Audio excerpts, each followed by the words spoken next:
नमस्कार. आरआरसी नेटवर्कच्या ताज्या बातमीपत्रात आपले स्वागत. अशा आहेत आजच्या प्रमुख घडामोडी.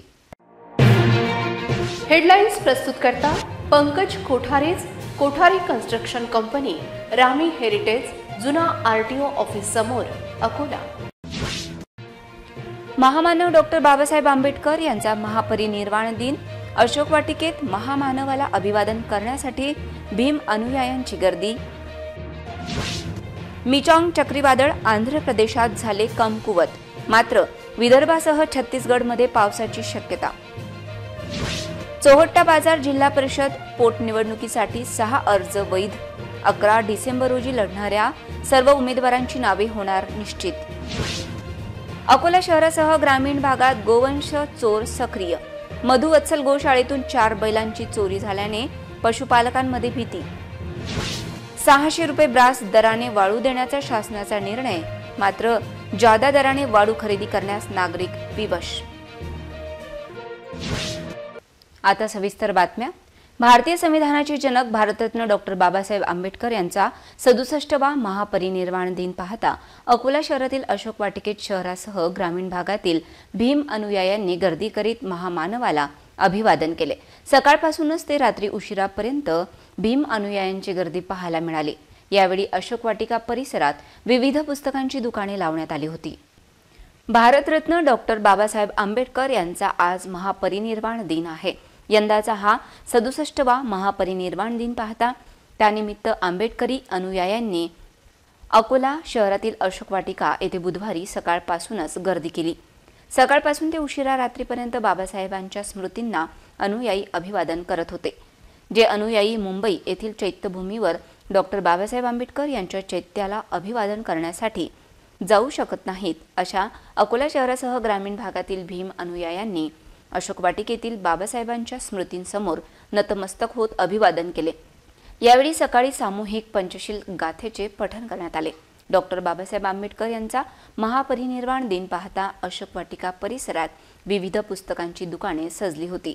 काहींनी बाबासाहेबांच्या विचारांची पुस्तके विकत घेत त्यांच्या स्मृतीस अभिवादन केले. यावेळी तथागत गौतम बुद्ध, डॉक्टर बाबासाहेब आंबेडकर यांच्या मूर्तीची दुकाने सुद्धा लावण्यात आली होती. हजारो भीम अनुयायी यांनी या महामानवाला अभिवादन केले. मिचॉंग चक्रीवादळ आंध्र प्रदेशमध्ये कमकुवत पडले आहे, परंतु याचा परिणाम विदर्भासह छत्तीसगडमध्ये पाहावयास मिळत आहे. अकोला हवामान विभागाच्या अंदाजानुसार विदर्भातील काही जिल्ह्यासह छत्तीसगड राज्यात पावसाची शक्यता वर्तविण्यात आली आहे. चेन्नईत धडकण्यापूर्वीच प्रचंड विध्वंस करणारे चक्रीवादळ मिचॉंग आंध्र प्रदेशात कमजोर झाले आहे. चक्रीवादळादरम्यान तासी 90 ते 100 किलोमीटर वेगाने वारे वाहत होते आणि जोरदार पाऊस पडत होता. या चक्रीवादळाचा प्रभाव विदर्भात जाणवू शकतो. बुधवारी सकाळी अकोला जिल्ह्यात गेल्या 24 तासांपासून ढगाळ वातावरण निर्माण झाले आहे आणि थंड वारे वाहत होते. त्यामुळे अकोला येथील हवामान विभागाचे शास्त्रज्ञ राजेंद्र कौशल यांनी आरआरसी न्यूजला माहिती देताना सांगितले की मिचॉंग चक्रीवादळामुळे विदर्भ आणि छत्तीसगडच्या काही भागात पाऊस पडण्याची शक्यता आहे. चक्रवात अभी मिचॉंग आया था, उसकी वजह से आज 6 तारीख को विदर्भ एरिया के कुछ स्थानों पर थंडरस्टॉर्म के साथ में रेनफॉल होने की संभावना है. अभी कितने दिन ऐसा वातावरण रहने वाला है? नहीं, ये आज 6 तारीख है, कल से क्लियर होना शुरू हो जाएगा. ये आंध्र प्रदेश में पूरा है, छत्तीसगढ़ में है और विदर्भ इलाके में जो है हल्का फुल्का जो है रेन होने की संभावना है. जिल्हा परिषदेच्या चोहट्टा बाजार मतदारसंघात पोटनिवडणुकीकरिता 6 उमेदवारांचे अर्ज वैध ठरविण्यात आले आहेत. 11 डिसेंबर रोजी उमेदवारी मागे घेण्याच्या दिवशी निवडणूक लढण्यासाठी किती उमेदवार पात्र ठरतात हे निश्चित होणार आहे. या निवडणुकीकडे सर्वांचेच लक्ष लागले आहे. अकोट तालुक्यातील चोहट्टा बाजार सर्कलचे वंचितचे जिल्हा परिषद सदस्य तथा माजी कृषी समिती सभापती पंजाबराव वडाळ यांच्या निधनाने रिक्त झालेल्या सदस्यपदासाठी पोटनिवडणूक कार्यक्रम जाहीर करण्यात आला आहे. या पोटनिवडणुकीत उमेदवारी दाखल करण्याच्या शेवटच्या दिवसापर्यंत 6 उमेदवारांनी उमेदवारी दाखल केली. वंचितकडून दिवंगत पंजाबराव वडाळ यांचे चिरंजीव योगेश वडाळ यांनी उमेदवारी देण्यात आली आहे. त्यासोबतच भाजपकडून गजानन नडे, रवींद्र अरबट काँग्रेस, जीवन खवले प्रहार, गोपाळ म्हैसने व राहुल कराळे दोन्ही शिवसेना ठाकरे गट यांना उमेदवारी देण्यात आली आहे. सदर उमेदवारांच्या अर्जांची छाननी मंगळवारी करण्यात आली. त्यात 6ही उमेदवारांचे अर्ज वैध ठरले। त्यामुळे 11 डिसेंबर रोजी पोटनिवडणूक लढवणाऱ्या उमेदवारांच्या नावांची निश्चिती होईल आणि खरी लढत कोणामध्ये असेल याबाबत तर्कवितर्क केले जातील। अकोला शहरासह ग्रामीण भागामध्ये गोवंश चोर सक्रिय झाले आहेत। सिव्हिल लाईन पोलीस स्टेशन हद्दीतील मधुवत्सल गोशाळेतून अज्ञात चोरट्यांनी 4 बैलांची चोरी केली। या घटनेमुळे परिसरातील पशुपालकांमध्ये भीतीचे वातावरण पसरले आहे। गेल्या काही दिवसांपासून अकोला शहर व परिसरातील ग्रामीण भागात जनावरांच्या चोरीच्या घटना वाढत चालल्या आहेत। रस्त्यावर मोकळ्या सोडलेल्या गुरांची चोरी तर होतच आहे, आता मात्र शेतकरी व गोरक्षक संस्थेच्या गोठ्याच्या शेडमध्ये बांधलेली जनावरे चोरण्याचे धाडस पशु चोरांनी केले आहे। शहराजवळील सांगळूद रोडवरील गुडदी रेल्वे गेट यावलखेड येथील मधुवत्सल गोसेवा बहुउद्देशीय प्रतिष्ठान गोशाळेच्या शेडमधून बुधवारी पहाटे 4 बैल चोरीला गेल्याच्या घटनेने पशुपालकांमध्ये खळबळ उडाली। या गोरक्षण गेटचे कुलूप तोडून चोरट्यांनी 4 बैल व 1 गाय चोरून नेली। मात्र सुदैवाने या चोरांना गाय चोरता आली नाही। सकाळी गोरक्षण संस्थेचे कर्मचारी झोपेतून जागे झाले असता त्यांना गेटजवळ उभी असलेली ही गाय दिसली। त्यांनी गायीला आत ढकलण्याचा प्रयत्न केला असता आत बांधलेले 4 बैल चोरीला गेल्याचे त्यांच्या लक्षात आले। तरीही त्यांनी परिसरात सर्वत्र बैलांचा शोध घेण्याचा प्रयत्न केला, पण बैल दिसत नसल्याने अखेर त्यांनी सिव्हिल लाईन्स पोलीस ठाण्यात धाव घेतली आणि अज्ञात चोरट्यांविरोधात तक्रार दाखल केली। शहरात सातत्याने होत असलेल्या गुरे चोरीच्या घटना पाहता रात्रीची वेळ पोलिसांनी गस्त वाढवण्याची गरज निर्माण झाली आहे। पोलिसांनी लवकरात लवकर या पशु चोरांना पकडावे अशी अपेक्षा गोरक्षक संघटनेकडून व्यक्त करण्यात येत आहे। मधुवत्सल गोसेवा बहुउद्देशीय प्रतिष्ठान गुडदी रेल्वे गेट जवळ सांगळूद रोड यावलखेड या ठिकाणी गोरक्षण आहे। या गोरक्षणमध्ये बरेच वर्ष झाले, गोवंश 10 वर्ष झाले आपण सांभाळतोय। परंतु आजची घटना अशी आहे की 4 बैल, 2 पांढरे आणि 2 लाल अशा कलरचे बैल रात्री आम्ही झोपलो त्यावेळेस आतमध्ये बांधून ठेवले, परंतु पहाटे उठलो 5 वाजून काही मिनिटांनं तर पाहतोय तर एक गाय बाहेर होती।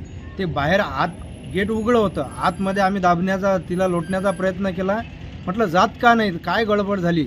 आतमध्ये पाहतोय तर 4 बैल दिसलेच नाहीत आम्हाला। मग आम्ही सर्व पहिले पाहणी केली, इकडे तिकडे आजूबाजूनं सर्व घरच्यांना उठवले, कोणाला दिले का राहिले का असं काही, असं पहिले चौकशी केली। परंतु काय झालं की कुठं न दिसल्यामुळे आम्ही पोलीस स्टेशन सिव्हिल लाईनला गेलो, तिथं माहिती दिली, त्यांनी जबानी आमची घेतलेली आहे। त्याच्यानंतर मी सर्वांना विनंती करतो की कृपया ही गेलेली जी 4 बैल आहेत, कृपया प्रशासनाने याच्याकडे लक्ष देऊन जे अज्ञात चोरटे आहेत यांच्यावरती जर लवकरात लवकर कारवाई केली तर जरा बरं होईल, त्यांचा जीव वाचेल अशी आग्रहाची विनंती। आणि जे चोरटे आहेत त्यांना कडक शिक्षा झाली पाहिजे। अकोल्यामध्ये जो जास्तीत जास्त गोवंशाची हत्या होते याच्यावरती सुद्धा निर्बंध लागला पाहिजे। घरकुलच्या लाभार्थ्यांना 600 रुपये ब्रास दराने रेती उपलब्ध करून देण्याचा निर्णय राज्य शासनाने घेतला होता, परंतु या निर्णयाची अंमलबजावणी होत नसल्यामुळे नागरिकांना जादा दरात रेती खरेदी करावी लागत आहे। ही बाब पाहता लवकरात लवकर शासनाने नागरिकांना स्वस्त दरात रेती उपलब्ध करून देण्याची मागणी होत आहे।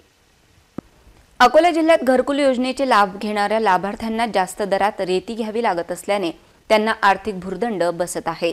एकीकडे प्रधानमंत्री नरेंद्र मोदी यांनी 2024 पर्यंत संपूर्ण भारतातील नागरिकांना घरकुल योजनेअंतर्गत घरे उपलब्ध करून देण्याची घोषणा केली, परंतु या योजनेचा लाभ घेणाऱ्या खऱ्या लाभार्थ्यांना काळ्या बाजारात उपलब्ध असलेली रेती ही जास्त दरात विकत घ्यावी लागत असल्याने कर्जबाजारी व्हावे लागत आहे। अकोला जिल्हा प्रशासनाने रेती घाटांबाबत निविदा प्रक्रिया काढली खरी, तरी पण अद्यापपर्यंत यावर कोणताही ठोस निर्णय न झाल्याने रेती माफिया जास्त दराने विक्री करून सर्वसामान्य नागरिकांच्या खिशाला कात्री बसवत असल्याची प्रतिक्रिया एका नागरिकाने RRC न्यूजशी बोलताना दिली। आता चालू होऊन राहिली, नरेंद्र मोदीजींनी गेल्या 2024 पर्यंत पूर्ण घरकुल कंप्लीट करू, त्याच्यासाठी लागणारी रेती ही लाभार्थ्यांना जास्त दरात घ्यावं लागते। त्यासाठी शासनाने त्याची निविदा काढली होती किंवा 600 रुपये भरासनं देऊ म्हणून, अद्यापही 600 उदाहरण देऊ असं कबूल केलं, पण वास्तविक पाहिलं यांच्यावर कुठे घोडं मारलं का यांचं काय समजत नाही आहे। कारण की यांनी अद्याप लोकांना 6,000-7,000 रुपये भरासनं रेती घ्यायला लागून राहिली प्रायव्हेट वाळू माफिया आहे का यांच्याकडून। वास्तविक पाहिलं याच्या शासनाचा निधी, शासनाचा महसूल बी डुबत आहे. याच्याकडे शासनाचा खूप हे होत आहे, नुकसान होत आहे आणि लगेच यामध्ये लाभार्थ्यांची लूट होत आहे. त्या लुटींना थांबवण्यासाठी शासनाने काही तात्काळ प्रयत्न करण्यात यावे अशी माझी विनंती. श्रमजीवी विकास सेवालय व राष्ट्रीय मजदूर काँग्रेस इंटक यांच्या संयुक्त विद्यमाने अकोला शहरात मार्गदर्शन शिबिराचे आयोजन करण्यात आले. यामध्ये महिलांच्या सक्षमीकरणाच्या दृष्टीने महिलांना चालक, मालक व उद्योजक बनवण्यासाठी मार्गदर्शन करण्यात आले. या कार्यक्रमाला महिलांचा उत्स्फूर्त प्रतिसाद मिळाला. श्रमजीवी विकास सेवालय व राष्ट्रीय मजदूर काँग्रेस इंटक यांच्या संयुक्त विद्यमाने पश्चिम विदर्भात असंघटित कामगार चळवळीतील बचत गट, अंगणवाडी सेविका, घरगुती महिला, सुशिक्षित बेरोजगार महिला, परितक्त्या महिला यांना सुवर्णसंधी असलेला मालक चालक या उद्देशाने श्रमजीवी महिलांसाठी स्वयंरोजगार विविध उद्योग स्थापित करून मालक चालक या संकल्पनेची दिशा देण्याच्या उद्देशाने कापड उद्योग, जीन्स पॅन्ट, लेगिन्स, टॉप्स, छोट्या मुलांची रेडीमेड कापड व इत्यादी उद्योग या संकल्पनेत जास्तीत जास्त महिलांकरिता पूर्तता करण्याच्या उद्देशाने या कार्यक्रमाचे आयोजन अमृतवाडी या सभागृहात आज करण्यात आले होते. या कार्यक्रमाला अध्यक्ष म्हणून इंटकचे नेता तसेच इंटक जिल्हाध्यक्ष, महाराष्ट्राचे उपाध्यक्ष प्रदीपजी वखारिया, जिल्हा नोडल अधिकारी ज्योती चोरे मॅडम, युवा उद्योजक व सामाजिक कार्यकर्ता राहुल इंगोले, लघु उद्योजक सुभाष काशीद, सूरज मेंगे, DRD CO, आशिष कुमार जंजाळ, दिनेश दहातोंडे, कृष्णा मानकर, बांधकाम मजूर युवा इंटक जिल्हाध्यक्ष विलास गोतमारे तसेच कल्पना सूर्यवंशी इत्यादींची उपस्थिती होती. या कार्यक्रमाचे आयोजक तथा संस्थापक प्रदीपजी वखारिया असून मुख्य संयोजिका प्राध्यापिका उषा वखारिया तसेच मुख्य संघटिका सौ पुष्पाताई वाळुकार आणि संघटिका कल्पनाताई सूर्यवंशी यांनी हा कार्यक्रम यशस्वीरित्या पार पाडला. या कार्यक्रमाला जवळपास 400 ते 500 महिलांनी उपस्थित राहून प्रतिसाद दिला. यामध्ये महिलांनी उद्योजिका कसे बनावे, त्याचप्रमाणे विविध शासकीय योजना ज्यांच्या मार्फत महिलांचे आर्थिकदृष्ट्या सक्षमीकरण कसे होईल याविषयी मार्गदर्शन करण्यात आले. त्याचप्रमाणे प्रदीपजी वखारिया यांनी योग्य ते मार्गदर्शन केले. यावेळी उपस्थित महिलांसाठी स्नेहभोजन कार्यक्रमाचे आयोजन करण्यात आले होते. या कार्यक्रमाचे बहारदार सूत्रसंचालन सुप्रसिद्ध अँकर पल्लवी डोंगरे यांनी केले. आभार प्रदर्शन सूर्यवंशी यांनी मानले. कार्यक्रमासंदर्भात आयोजक प्रदीप वखारिया यांनी माहिती दिली. आज 6 डिसेंबर परमपूज्य बाबासाहेब आंबेडकर यांचा महानिर्वाण दिवस आहे. मी सर्वप्रथम इंटकच्या तर्फे पावन स्मृतीला अभिवादन करतो. आज महानगर इंटक अध्यक्षातर्फे आम्ही इथे बचत गट महिला भगिनींना आमंत्रित केलं होतं. महिला सक्षमीकरण अभियान इंटकच्या तर्फे राबवण्यात येत आहे आणि बचत गटाच्या सर्व महिला भगिनींना कशा प्रकारे उद्योजक बनवू याचा निर्धार आम्ही आजच्या दिवशी केलेला आहे. त्या अनुषंगाने आज जवळपास 500 महिला बचत गटाच्या एकत्रित झाल्या. त्यांना आम्ही पुढच्या आगामी काळात अकोल्यामध्ये इंटकच्या माध्यमातून साडी कारखाना व पेटीकोट कारखाना उभा करण्याचा निर्धार त्यांच्या माध्यमातून केलेला आहे. निर्धार करताना महिला मालक चालक ही संकल्पना ठेवून आम्ही आमचा उद्योग उभा करण्याचा निर्धार केलेला आहे. मार्केटिंगसाठी इंटकच्या माध्यमातून सगळा प्रयत्न केला जाईल. महिलांना कुठेही याबाबत उद्योग उभा करत असताना कुठलाही पैसा द्यायचा नाही आहे. सहकारी याचा भाग भांडवल जेवढं आहे तेच फक्त द्यावं लागणार आहे. बाकी कुठलाही पैसा न देता या अकोला शहरात आम्ही महिला भगिनींचं सक्षमीकरण करून उद्योग कसा उभा करावा हाच आता आमचा निर्धार आहे आणि हा कार्यक्रम आम्ही संपन्न केलेला आहे. या कार्यक्रमाला सुरेश लुलेजी आणि आमचे उद्योजक सुभाष काशीद साहेब व त्याचप्रमाणे बचत गटचे आमचे सूरजजी मेंगे आणि राहुल इंगोले यांनी जे अथक प्रयत्न केले त्याबद्दल मी त्यांचा आभारी असून महिला भगिनींचा सुद्धा आभार व्यक्त करतो. महामानव डॉक्टर बाबासाहेब आंबेडकर यांच्या महापरिनिर्वाण दिन पूर्वसंध्येला अकोला शहरातील टॉवर चौक ते अशोक वाटिकेपर्यंत कॅन्डल मार्च काढण्यात आला. रात्री 12 वाजता काढण्यात आलेल्या या कॅन्डल मार्चमध्ये शुभ्र वस्त्र परिधान करून हजारो बांधवांनी सहभाग घेतला होता. अशोक वाटिकेत पुष्पचक्र अर्पण करून महामानवाला मानवंदना देण्यात आली. भारतीय राज्यघटनेचे शिल्पकार भारतरत्न डॉक्टर बाबासाहेब आंबेडकर यांच्या महापरिनिर्वाणाला आज 67 वर्षे पूर्ण होत आहेत. बाबासाहेबांनी देशातील तमाम वंचितांना समाजाच्या मुख्य प्रवाहात आणण्याचे काम केले आहे. त्यामुळे दादर येथील चैत्यभूमीवर त्यांना अभिवादन करण्यासाठी लाखो अनुयायी पोहोचतात.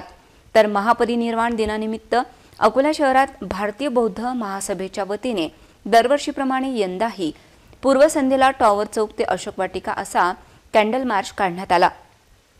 महापरिनिर्वाण पूर्वसंध्येला रात्री 12 वाजता निघालेल्या या कॅन्डल मार्चमध्ये शुभ्र वस्त्र प्रदान केलेले हजारो भीम अनुयायी सहभागी झाले होते. समता सैनिक दलातर्फे डॉक्टर बाबासाहेब आंबेडकर यांच्या प्रतिमेसमोर पुष्पचक्र ठेवण्यात आले होते. ही रॅली अशोक वाटिका येथे पोहोचल्यानंतर डॉक्टर बाबासाहेब आंबेडकर यांच्या पुतळ्यास पुष्पचक्र अर्पण करून अभिवादन करण्यात आले. अभिवादन कार्यक्रमामध्ये वंचित बहुजन आघाडीच्या भारतीय राष्ट्रीय नेत्या प्राध्यापक अंजली प्रकाश आंबेडकर प्रामुख्याने उपस्थित होत्या. यावेळी बौद्ध महासभा समता सैनिक दलाच्या जवानांनी मानवंदना दिल्यानंतर सामूहिक पंचशिलाचे पठण करण्यात आले. अभिवादन केल्यानंतर सामुदायिक अभिवादन करण्यात आले. यावेळी मोठ्या संख्येने भीम अनुयायी उपस्थित होते. मिचॉंग चक्रीवादळामुळे विदर्भात अवकाळी पावसासह गारपिटीची शक्यता वर्तविण्यात आली आहे. त्यामुळे लिंबू उत्पादक शेतकऱ्यांमध्ये चिंतेचे वातावरण पसरले असून अवकाळी पावसामुळे लिंबूच्या पिकाला होणारे नुकसान व फायदे या संदर्भात पीकेव्हीच्या शास्त्रज्ञांनी माहिती दिली. मिचॉंग चक्रीवादळामुळे अकोला जिल्ह्यासह संपूर्ण विदर्भातील पावसाची शक्यता वर्तविण्यात आली आहे. मागील 8 दिवसांपूर्वी आलेल्या अवकाळी पाऊस तसेच गारपिटीमुळे अकोला जिल्ह्यातील शेतकऱ्यांचे मोठ्या प्रमाणात नुकसान झाले होते. अकोला जिल्ह्यातील काही तालुक्यात निंबूवर्गीय फळांची सुद्धा गारपीट तसेच जोरदार सुटलेल्या हवेमुळे नुकसान झाल्याचे चित्र दिसून आले होते. त्यातच आज सुद्धा हवामान खात्याने येणाऱ्या 24 तासात पावसाची शक्यता वर्तविली आहे. यावर्षी विलंबानंतर आलेल्या पावसामुळे निंबू पिकांचा आकार पहिल्यापेक्षा मोठा झाला असून जिल्ह्यातील शेतकरी वर्ग आनंदात आहे. परंतु आज हवामान खात्याने पुन्हा दिलेला अवकाळी पाऊस तसेच गारपिटीच्या दिलेल्या सूचनेमुळे शेतकरी चिंतेत सापडला आहे. अवकाळी पावसामुळे लिंबूवर्गीय पिकाला फायदा व तोटा कशा प्रकारे होतो याबाबतची अधिक माहिती पंजाबराव देशमुख कृषी विद्यापीठाचे निंब संशोधन विभागाचे डॉक्टर भास्कर बोरकर यांनी RRC न्यूजशी बोलताना माहिती दिली. या ढगाळ वातावरणामुळे व वेधशाळेने दिलेल्या अंदाजानुसार की 24 तासामध्ये मुसळधार पाऊस होण्याची शक्यता आहे. पण निंबूवर्गीय फळं जे आहेत त्या फळांना मुसळधार पाऊस झाला तर किंवा गारपीट झाली आणि जोराची हवा असली त्यावेळेसच तो बार गळू शकतो, अन्यथा त्याला काही धोका नाही. 15 दिवसापूर्वी जो अवकाळी पावसाने शेतकऱ्यांना निंबूवर्गीय फळांना जे नुकसान झालं ते नुकसान भरपाई या आता ज्या वातावरण आहे या वातावरणामध्ये आता नवीन मोहर येणार आहे, त्याच्यामध्ये ती तूट भरून निघणार आहे. पाऊस जर जोराचा असला आणि गारपीट जर असली तरच नुकसान आहे, नाही तर अन्यथा नुकसान होणार नाही. आता तर सध्या आवकही चांगली आहे आणि या पावसामुळे निंबूचा फायदा असा झाला की निंबूची साईज बदलली, मोठी झाली. म्हणजे जे मध्यंतरी यावर्षी पाऊस कमी पडल्यामुळे निंबूचा आकार जो छोटा होता आणि पाणी दिल्यानंतर त्याचं काही एवढं डेव्हलपमेंट होत नव्हतं, पण या पावसामुळे त्या निंबूच्या आकारामध्ये बदल झाला आणि निंबू मोठं होऊन राहिलं. केंद्र शासनाच्या फ्लॅगशिप योजनांचे लाभ गरजूपर्यंत पोहोचविण्यासाठी जिल्ह्यात विकसित भारत संकल्प यात्रेद्वारे सातत्यपूर्ण जनजागृती करण्यात येत आहे. आतापर्यंत 80हून अधिक गावात यात्रा पोहोचली असून ही यात्रा 26 जानेवारीपर्यंत गावोगावी जनजागृती करणार आहे. विकसित भारत संकल्प यात्रा अकोला जिल्ह्यातील ग्रामीण भागांमध्ये जनजागृती करीत असून विविध योजनांच्या लाभार्थ्यांसह नागरिकांना माहिती दिली जात आहे. यात्रेच्या माध्यमातून गावोगावी कॅम्प, आयुष्मान भारत गोल्डन कार्डबाबत माहिती तसेच ड्रोन फवारणीचे प्रात्यक्षिक बाबत माहिती मिळत असल्याने नागरिक समाधान व्यक्त करीत आहेत. विकसित भारत संकल्प यात्रेच्या माध्यमातून जलजीवन मिशन, प्रधानमंत्री जनधन योजना, आयुष्मान भारत योजना, उज्ज्वला मुद्रा योजना यासह विविध योजनांची माहिती देण्यात येत असून यावेळी लाभार्थ्यांनी केंद्र सरकारच्या माध्यमातून मिळालेल्या विविध योजनांबद्दल समाधान व्यक्त केले. बाळापूर तालुक्यातील पारसजवळील कसुरा परिसरातील शेत शिवारात कार्य करणाऱ्या महिला मजुरांना 2 मोठे अजगर साप दिसल्यामुळे भीतीचे वातावरण पसरले होते. माहिती मिळताच प्रसिद्ध महिला सर्पमित्राने घटनास्थळी पोहोचून या दोन्ही अजगरांना पकडून शेतमजुरांना भयमुक्त केले. बाळापूर तालुक्यातील पारस इथून जवळच असलेल्या ग्राम कसुरा गावालगतच अभिमन्यू ताथोडे यांच्या शेतामध्ये त्यांच्या पत्नीसह काही ग्रामस्थ महिला शेतकाम करत असताना तेथील मंदिरात 2 भले मोठे साप असल्याचे त्यांच्या निदर्शनास आले। सदर घटनेची माहिती पारस येथील वन्यजीव संस्थेच्या सदस्य प्रतिभा ठाकरे यांना देण्यात आली। प्रतिभा ठाकरे यांनी तात्काळ आपल्या सहकाऱ्यांसोबत घटनास्थळ गाठले असता त्यांना एक नव्हे तर 2 मोठे अजगर घटनास्थळी आढळून आले। शेतातील महादेव मंदिराजवळ त्यांना 2 अजगर आढळून आले। यावेळी त्या अजगरांना पकडण्यासाठी जवळ गेले असता त्यामधील एक महाकाय अजगर हा पराठीचा शेतात वाढलेल्या काड्याच्या ढिगारात जाऊन बसला। यावर मंदिरात असलेला एक अजगर प्रथमतः प्रतिभा ठाकरे यांनी मोठ्या शिताफीने पकडला। त्यानंतर त्यांनी काड्यांच्या ढिगारात लपून बसलेल्या दुसऱ्या अजगराला सुद्धा मोठ्या शिताफीने पकडून शेतमालकासह गावकऱ्यांना भयमुक्त केले। पकडलेले दोन्ही अजगर हे जवळपास 15 फूट लांब होते। या दोन्ही अजगरांना अकोला वन विभागाच्या स्वाधीन केले असून अशा प्रकारचे साप कुठेही आढळून आल्यास नागरिकांनी तात्काळ वन विभाग किंवा सर्पमित्रांशी संपर्क साधावा असे आवाहन करण्यात आले। यावेळी वन विभागाचे अधिकारी वनपाल इंगळे, मानवजीव रक्षक बाळ काळणे आदी उपस्थित होते। पुन्हा एक नजर टाकूया आजच्या प्रमुख घडामोडींवर। हेडलाइन्स प्रस्तुत करता पंकज कोठारेज, कोठारी कन्स्ट्रक्शन कंपनी, रामी हेरिटेज, जुना RTO ऑफिस समोर, अकोला। महामानव डॉक्टर बाबासाहेब आंबेडकर यांचा महापरिनिर्वाण दिन, अशोक वाटिकेत महामानवाला अभिवादन करण्यासाठी भीम अनुयायांची गर्दी। मिचांग चक्रीवादळ आंध्र प्रदेशात झाले कमकुवत, मात्र विदर्भासह छत्तीसगडमध्ये पावसाची शक्यता। चोहट्टा बाजार जिल्हा परिषद पोटनिवडणुकीसाठी 6 अर्ज वैध, 11 डिसेंबर रोजी लढणाऱ्या सर्व उमेदवारांची नावे होणार निश्चित। अकोला शहरासह ग्रामीण भागात गोवंश चोर सक्रिय, मधुवत्सल गोशाळेतून 4 बैलांची चोरी झाल्याने पशुपालकांमध्ये भीती। 600 रुपये ब्रास दराने वाळू देण्याचा शासनाचा निर्णय, मात्र जादा दराने वाळू खरेदी करण्यास नागरिक विवश। बातम्यांसाठी तुम्ही पाहत रहा RRC न्यूज। यूट्यूब चॅनलवर तुम्ही पण लाईक आणि सबस्क्राईब करा RRC डिजिटल अकोला हे यूट्यूब चॅनल। जगभरात कुठेही पहा RRC डिजिटल अकोला। पुन्हा भेटूया ताज्या बातम्यांसह, नव्या घडामोडींसह, नव्या बातमीपत्रात। तोवर नमस्कार।